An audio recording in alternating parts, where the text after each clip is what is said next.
Amen. All right, so I promised this is the last Hebrews 11 class. Well, actually, technically last week was the last Hebrews 11 class because today we're going to go into Hebrews 12, 1 and 2. Because that's where this chapter should have ended, in my opinion. The division is in the wrong spot. So we got to get into chapters 1 and 2 to finish this thing off. You just can't finish 11 without going there.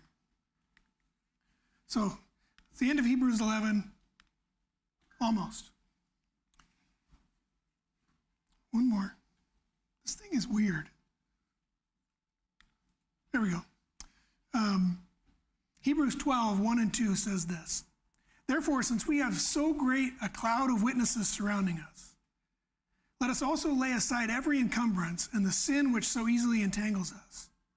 And let us run with endurance the race that is set before us, fixing our eyes on Jesus, the author and the perfecter of faith, who for the joy set before him endured the cross, despising the shame, and has sat down at the right hand of God, right hand of the throne of God. So there's that therefore in there again, pointing us back to what just happened. The previous chapter, chapter 11. The author is saying, look, we just spent 40 verses making this case for faith. This is what it was for. This is the payoff, these two verses right here. This cloud of witnesses was used to illustrate every kind of faith you can think of. Every situation where faith might be tested. This cloud of people was faithful in that situation. They passed the test. If you look at this idea where it says this cloud of witnesses here, this word witness is taken a couple of different ways, I found as I was studying this. And the first way is the way that we would think of it. Witnesses in the sense of, what do you call them? In a court, the people who get up and sit on the chair, what are they? Witnesses. Yeah, the witnesses. They come up on the witness stand and they give testimony. The word's right there. They are giving their testimony about the situation to the rest of the court. They're giving that evidence to make a point. And that makes sense. I don't have any problem with that. But the other thing that I ran across that I thought was interesting and that was new to me was the idea that they are witnessing us. The writer may be saying that this group of faithful heroes is watching us. We know that they're with God because this whole chapter is about them being proven in faith. So this cloud could be watching to see how we're doing. This is meant to be an encouragement to us. They are looking to and rooting for you. And we're talking about a race here, so this idea fits into this idea of sport as it would have been in Roman times. Roman sports were always spectator sports. It's one of the major forms of entertainment they had was watching these sporting events. And there was the athlete, the athlete-coach dynamic that was involved there too. The coach would give the athlete pointers and all of those things on how to run the race or compete in whatever the event was. Most of the time, that coach used to be a player in the sport. And that's no different with us today, is it? A lot of times coaches are people who used to play because why? They have experience. They know what they're doing. They've been there before. They understand the ins and outs of whatever game it is you're competing in. In the Roman times, the coach was very often the father of the competitor. But again, oftentimes also a past victor in that sport. And so if it's the father, they are definitely pulling for you, right? If I'm coaching my kid, Chad's coached his kids from forever. And he's rooting for his kids while he's coaching them. He wants them to win and do well.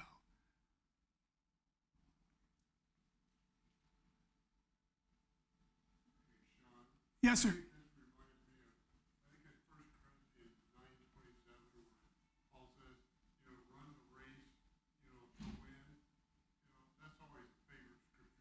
Sure.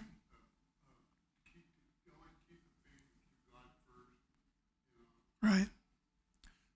Rick said that this reminds him of 1 Corinthians 9, where you're to run the race in a way that you're going to win.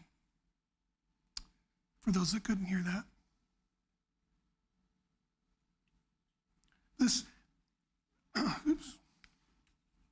This picture of that race of faith, it's meant to give these people a change of mind, because we know from earlier in the chapter that these people are struggling. That's why he's writing to them. They're going through hard times. But this group of witnesses is there to help them to refocus on the goal so that they continue in the race. It's meant to help them reframe their outlook on what they're going through. This,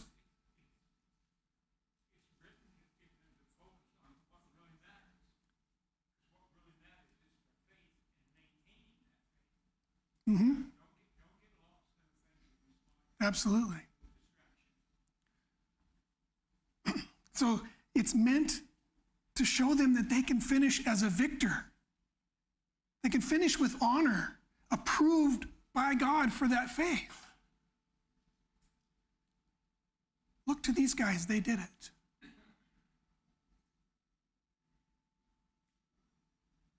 Faith is about looking forward, isn't it? It's not faith if you've obtained something already. We know that. It's about looking forward and continuing to look forward and continuing to keep your eyes on the goal. It takes determination. Perseverance is another common theme throughout the Hebrew letter. You guys have got to stay with this. This isn't a sprint that we're in. This is a marathon, or one of those ultra marathons, those 80 to 100 mile things that some, in my opinion, crazy people run.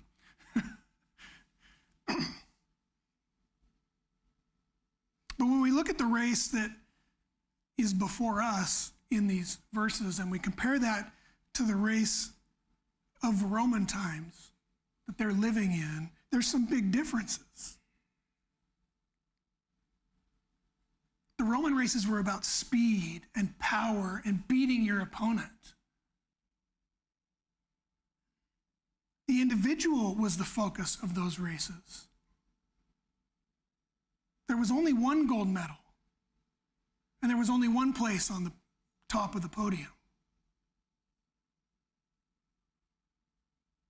What we're seeing in these verses about faith and him asking us to continue to run the race is that it's not about who crosses first for us. This race is about endurance. This race is about running the best race you can run.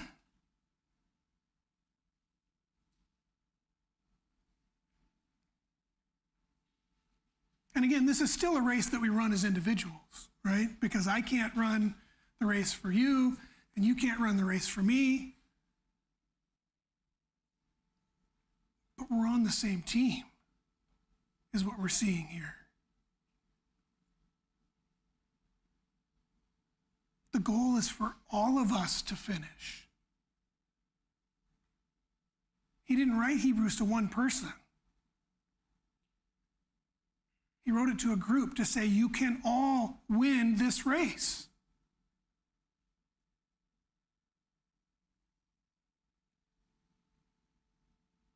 We're not alone in this race.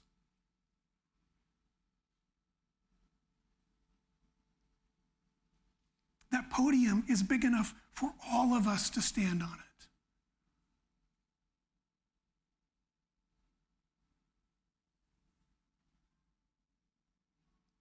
When I,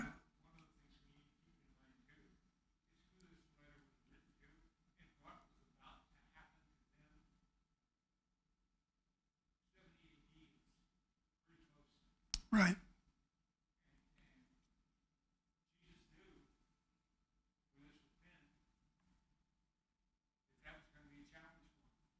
Yeah, absolutely. Yeah.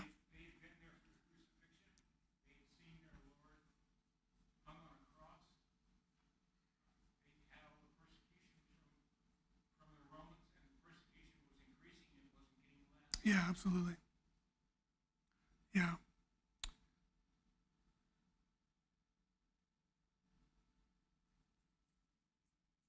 When I was a kid, when we played sports, you had one winner. If you played baseball, there was one winning team. That's not always the case anymore. We don't even keep score anymore. And again, I'm not here to debate that. But to me, because I grew up in an era where there was a winning team, I feel like that's not the greatest thing to have everybody win. But in this case, it is a good thing that everybody wins. So I have to check my attitude about everybody winning, because here the goal is for everybody to win.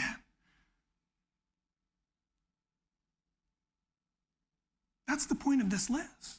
Everybody can win. You're on a team with members who have won already. That's why we spent 40 verses speaking about them. Draw from their strengths. Draw encouragement from them. Draw comfort from them, knowing that they did it.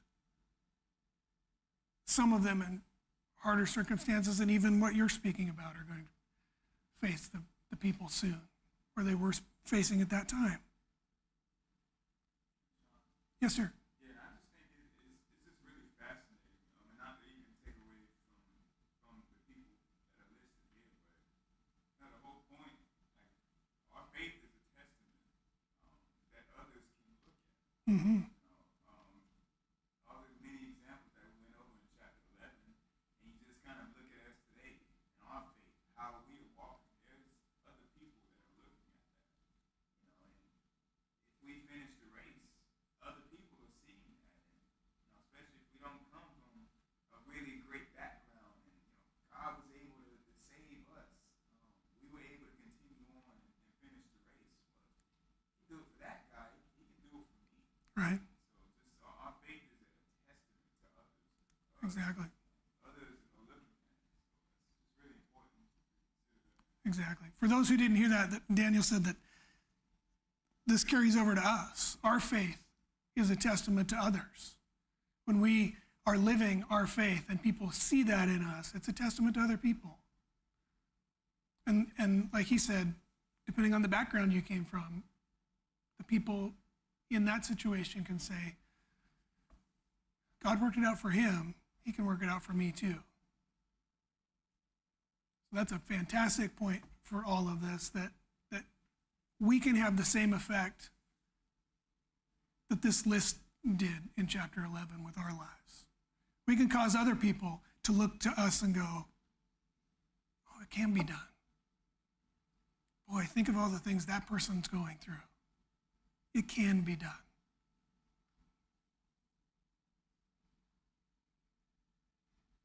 So what we're seeing here is that the winner is the one who completes the race, the one who keeps the faith. And it isn't just the one. All who complete the race are winners. So who's the loser? The people that don't complete the race, the ones that drop out. If you give up after starting, it is such a shame. It's tragic, in fact, because you know now what you're giving up if you walk away from the faith. You understand what it is that you're walking away from. 2 Peter 2:21 says, "For it will be better for them not to have known the way of righteousness than having known it, to turn away from the holy commandment handed on to them." It would be better for you not to have known than to know and have walked away. That's a little frightening.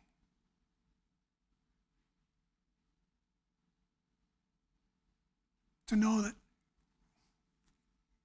he's telling you it would be better for you not to have any idea what's going on. To add to that point, Peter says, "Oh, taste and see, taste that the Lord is good." And for someone that has tasted and to go back, it's like, what was better than what you just tasted? Right? And the answer should be nothing. Is better than that. Right. Yeah, absolutely. So if we continue over this idea of the runner, it carries into this second line here where it says, "Let us also lay aside every encumbrance and the sin which so easily entangles us." Eric knows as a serious runner that you don't carry a 40-ounce Stanley Cup on a run with you.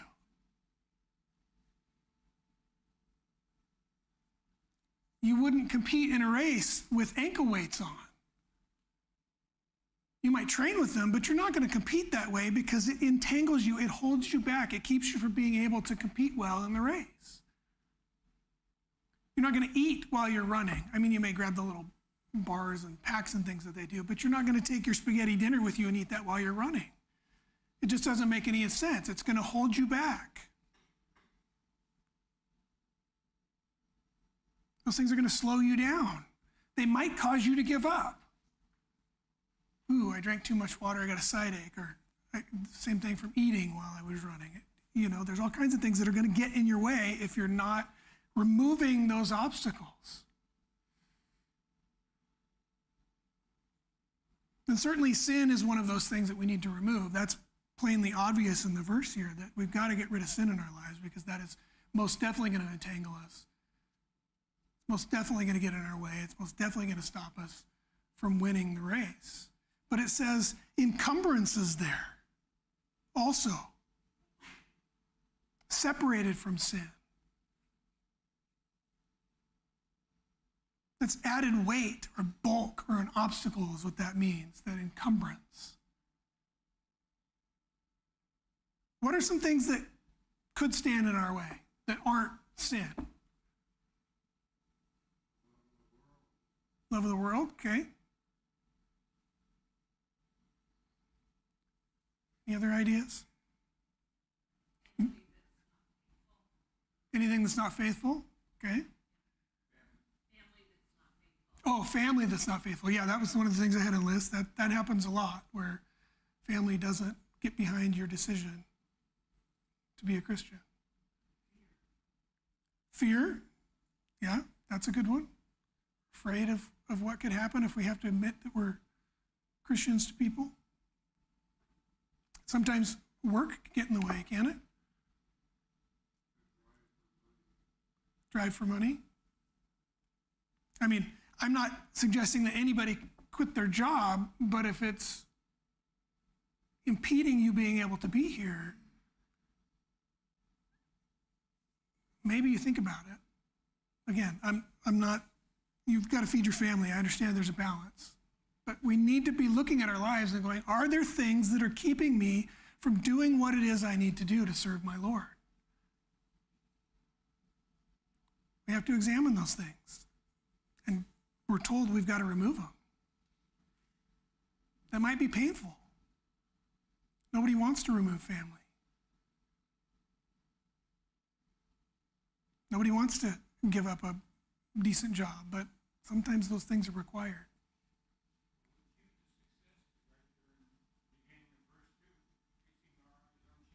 Right? Yep.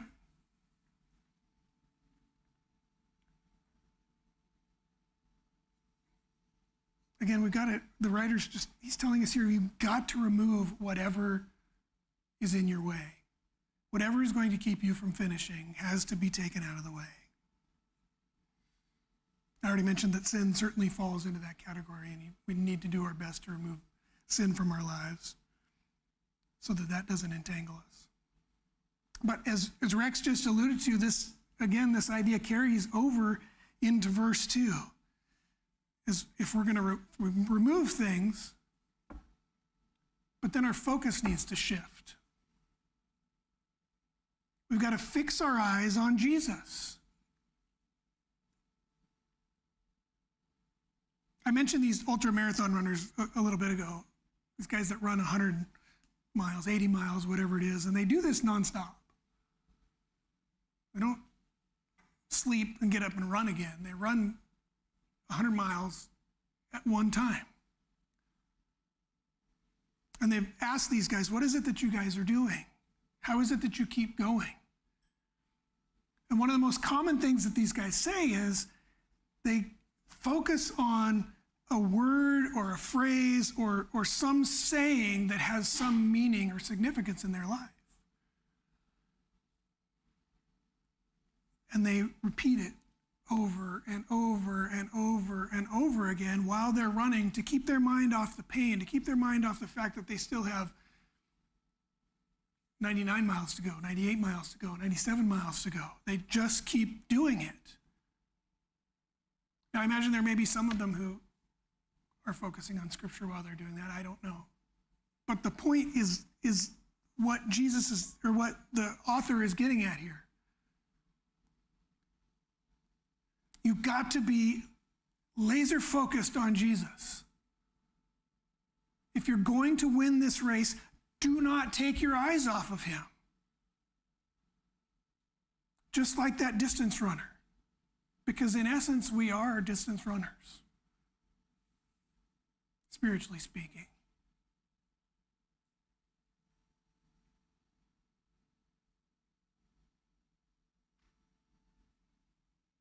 We're supposed to meditate on him day and night, constantly have him in our minds. And then it's interesting, the Greek word here, this fixing our eyes, is a word that means to view with undivided attention, but it means to do that by looking away from every other object. That's laser focus. You've put the blinders on, and you have eyes for nothing but Jesus. Those things that distract you, those things that go away, or those things that are in the way, you don't see anymore because you're not looking for them. Absolutely. And so you focus on that one thing.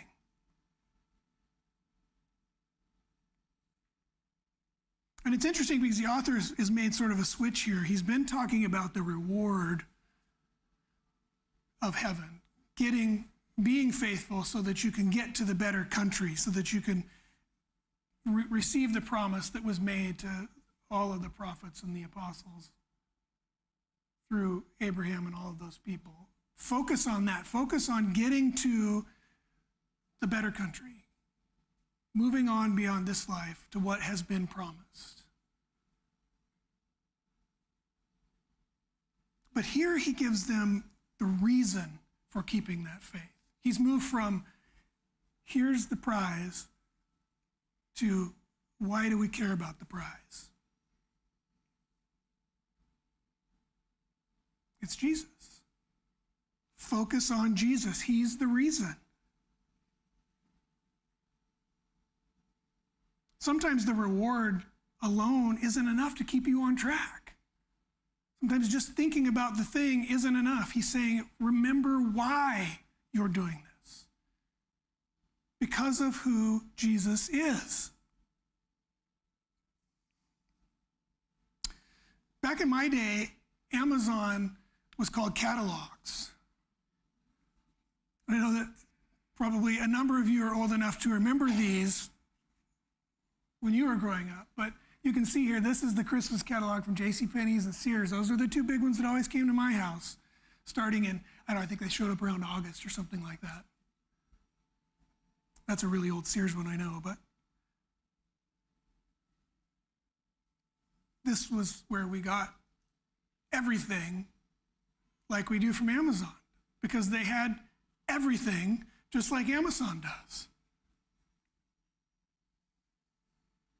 It had from clothes to musical instruments. That's where I got my first guitar, was from JCPenney's, to toys.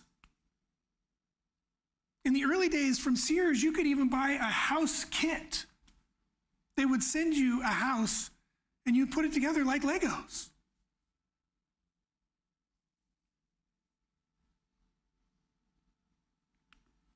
This is what I wanted.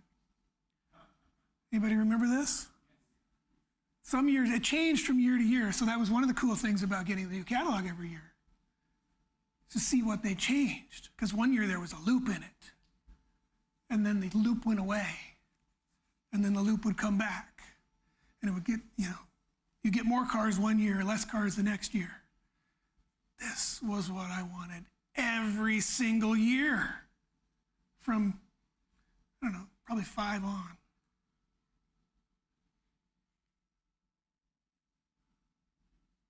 But it was $129.99 in 1980. Where's an 8-year-old kid going to come up with $129?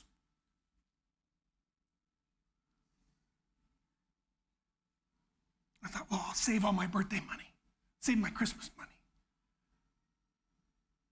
I got a brand new $10 bill from my grandparents every Christmas and a brand new $5 bill on every birthday. It'd probably take me until as old as I am now to save that up to pay for the $129. I guess I could have done the math, but I thought, okay, I'll recycle cans. I'll do extra chores. I don't care what it takes. I'm going to get that this year. This is the year.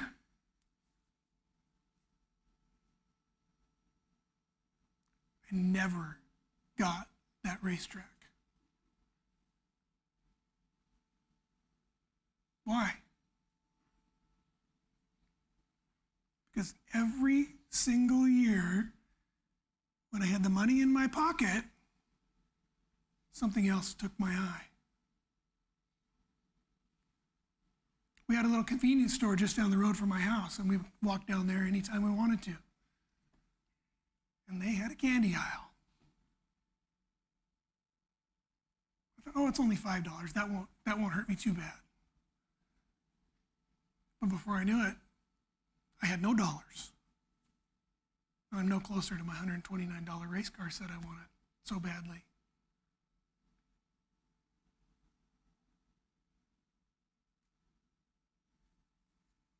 The writer is saying to remember the reason you are doing this. Don't take your eyes off of the racetrack. Jesus is the founder of the faith. That's what it tells us if we back up. Author and perfecter of the faith. He is the last and best example on this list we have been discussing. He is the ultimate model of faith. And that is why the author finishes with him at the end of this list that we've been studying all of these months.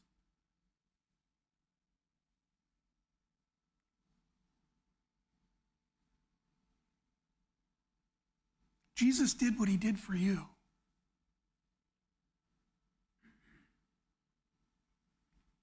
His faith was so strong, he went to the cross, it tells us in this verse here.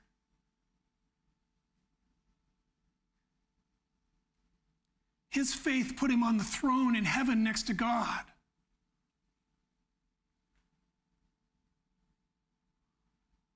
So look to Jesus as the best example of faith you have ever seen or ever will see. Continue the race.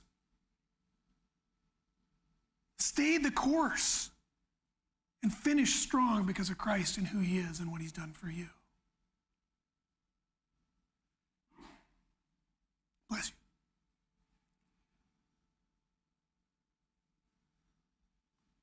Some interesting things pop out for us as we look back over this whole list of people that we've studied all of these past months. And I don't know if you're like me, I used to read this and I would just go, yep, okay, this guy had faith. Yep, this guy had faith. Yep, this person had faith. Yep, oh, there's another one, faith, faith, faith, faith, faith, all the way through.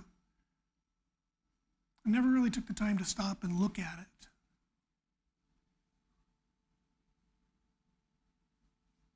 But when you slow down and you look a bit closer, there's so much more there.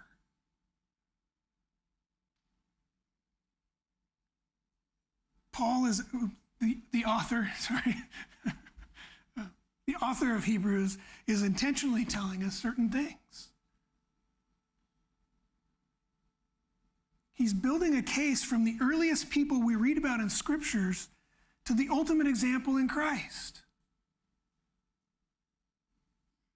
He's showing us the intricacies of faith.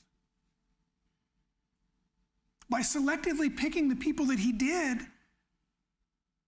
he's pointing out how particular circumstances illustrated their faith. He's defining faith beyond that first sentence that we've all been reading every week in Hebrews 1:1.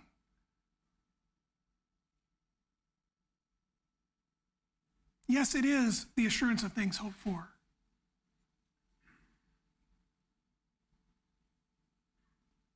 But he's showing us here what faith looks like in action. How does faith look in the day-to-day lives of people who are trying to live it?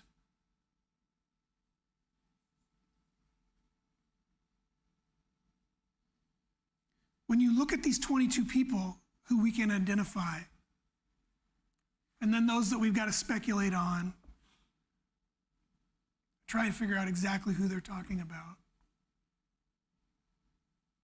And you end with the jewel in the crown of all of this that is Jesus. The author has shown faith in nearly every aspect of our lives where we might need faith.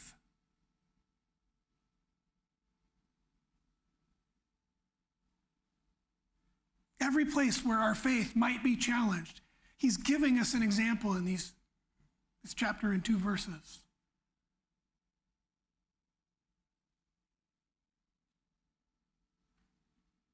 Whatever circumstances we find ourselves in, the example is there for us to overcome the challenge. This is the manual for a life of faith, is what we've just been through. How do we do it?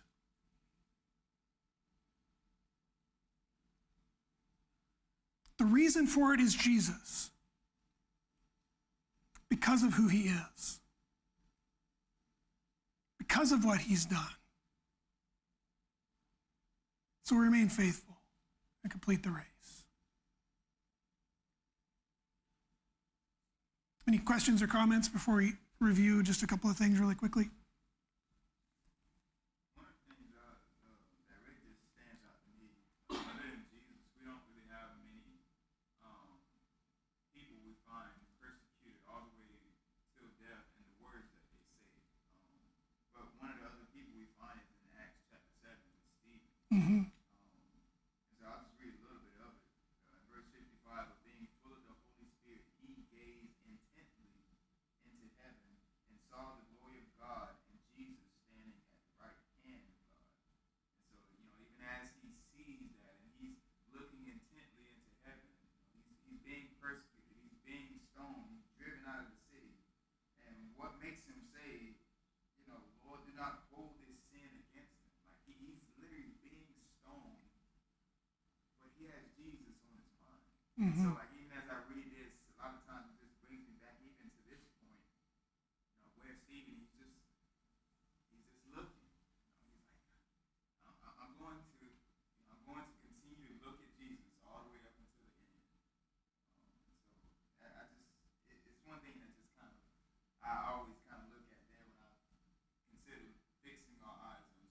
Yeah, Great example, Steve. absolutely. And originally I thought we might go to other places besides Hebrews, but that didn't work out time-wise, so I probably would have gotten to that. But that's a great point. For those who couldn't hear, referring to Stephen and him to his last moment, fixing his eyes on Jesus. Eric, was that a comment?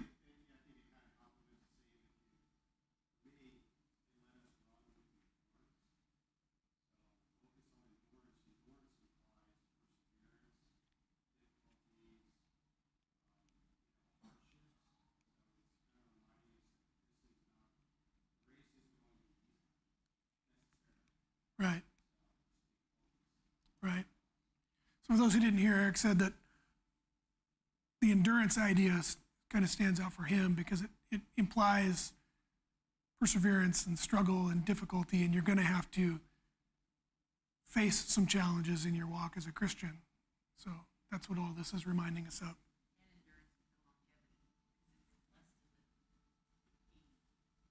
Right.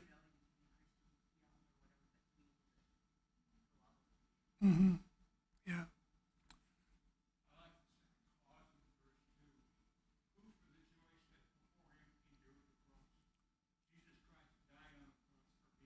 Yeah.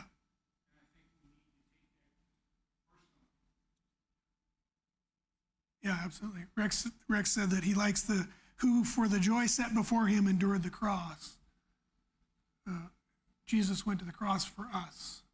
And he knew why he was going there before he went.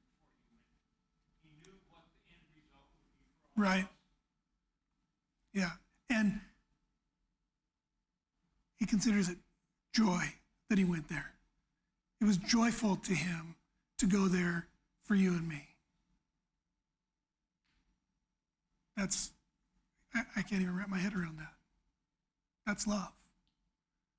It's a love we can't understand. Okay, so any other questions, comments? Okay, so who's got it? Who remembers what's faith? Who can quote the first line?